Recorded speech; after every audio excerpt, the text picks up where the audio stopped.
آپ کوئی چیز خریدنا چاہتے ہیں، آپ کوئی حتمی فیصلہ کرنا چاہتے ہیں، ہر نماز کے بعد 11 بار یہ ایک تسبیح پڑھ لیں لا خلاف۔ ابن سنی کی روایت ہے، حدیث سے یہ الفاظ ثابت ہیں،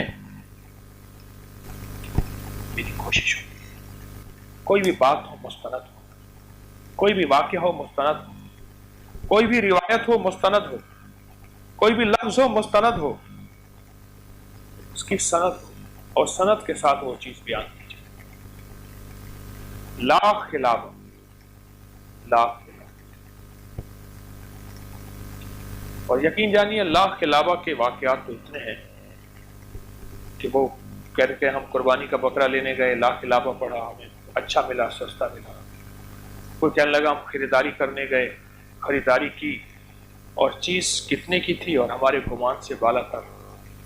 ایک صاحب کہنے لگے ہم ماہانہ بڑے سپر مال کوئی ہے وہاں سے جو ہے وہ سامان خریدتے تھے اور 70,000 روپے کے لگتے تھے،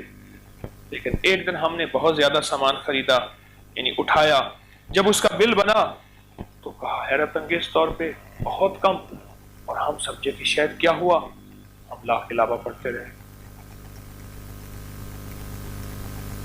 لا خلافہ پڑھتے۔ اب ہم نے کسی سے دھوکہ بھی نہیں کیا، ہم نے چوری بھی نہیں کی، ہم نے فریب بھی نہیں کیا اور کسی کو نقصان بھی نہیں دیا۔ اصل میں اس لفظ کے اندر ایسی برکت ہے کہ اللہ نعمتوں میں برکت عطا فرما دیتا ہے، اس لفظ میں ایسی برکت اور اس لفظ میں ایسی تفصیل، ایسی حیرت انگیز نعمت ہے۔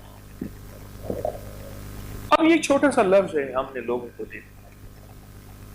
اور اس چھوٹے سے لفظ سے اللہ کی مخلوق کو نفع اور اللہ کی مخلوق کو فائدہ اور اللہ کی مخلوق کو خیریں ملیں اس چھوٹے سے لفظ سے۔